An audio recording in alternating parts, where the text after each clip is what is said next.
The Did Run you? the Line is such a great trail run to get people into running, fell in love with it. But I want to go back for a second.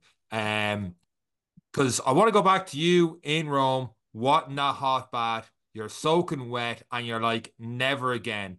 At that stage, did you enjoy long runs up to 20K and that keep you back into running? Or was there unfinished business with a marathon? Or was it as soon as you started running, you straight away enjoyed the process? No, no, we hated that process because I was injured the whole time, basically training for that. So And what I, changed?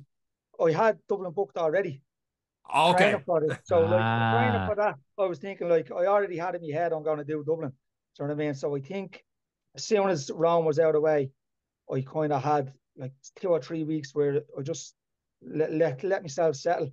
And then just once I start running again, the pain wasn't really there anymore.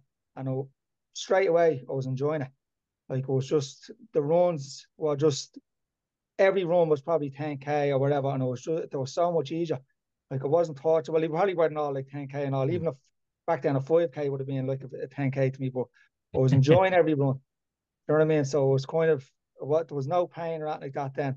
And then when I did do a Dublin Marathon, I didn't do a massive time, but I think I done like 4 hours or so, 4 hours or something like that. Or I remember I finished it with my dad and Joe Doyle that got me running. And the three of us done it together. And I remember it was just that was it then. Like I was hooked. You know what I mean? I wish if that had been my first marathon, I probably would have enjoyed it a little bit more than if I was trained for it. But it was just I was after that I got me buzzing down for that does connect now. It makes a lot more sense to me because you went from, absolute it. despair in Rome. And all of a Sitting in the sudden, you're mad. you're in Imra and everything else. Like, hang on a second, there's something missing there. But now that you said that and you had that experience of the good marathon in Dublin, it all makes sense. I'm assuming then after Dublin, you were like, how? Because it seems to be there's three ways you can go after marathon. That you're like, that was torture. I'm never doing it again, which almost happened to you in Rome. And then when you finish your first one, it's kind of like I either want to do it faster or I want to go longer. And it sounds like you went down the I want to go longer route. Did that happen almost straight away then into the trail running?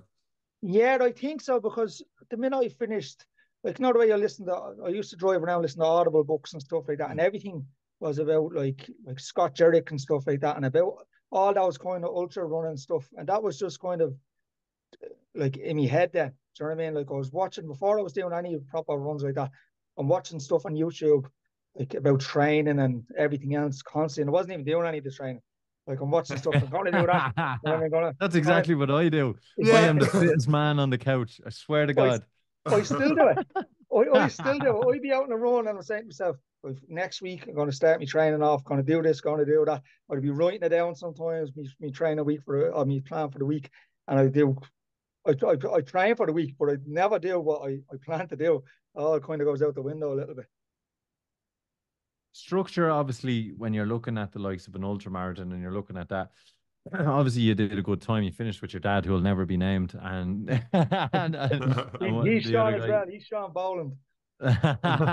We have to charge him more. But it's what point of do you still train yourself? Are you still educating yourself? Obviously, YouTube. A lot of people. There's YouTube is one of the largest search engines in the world in terms of you can look anything up, see someone doing it, and try it out yourself. But at what point have you added more structure into your training through the club, or obviously are you still training yourself?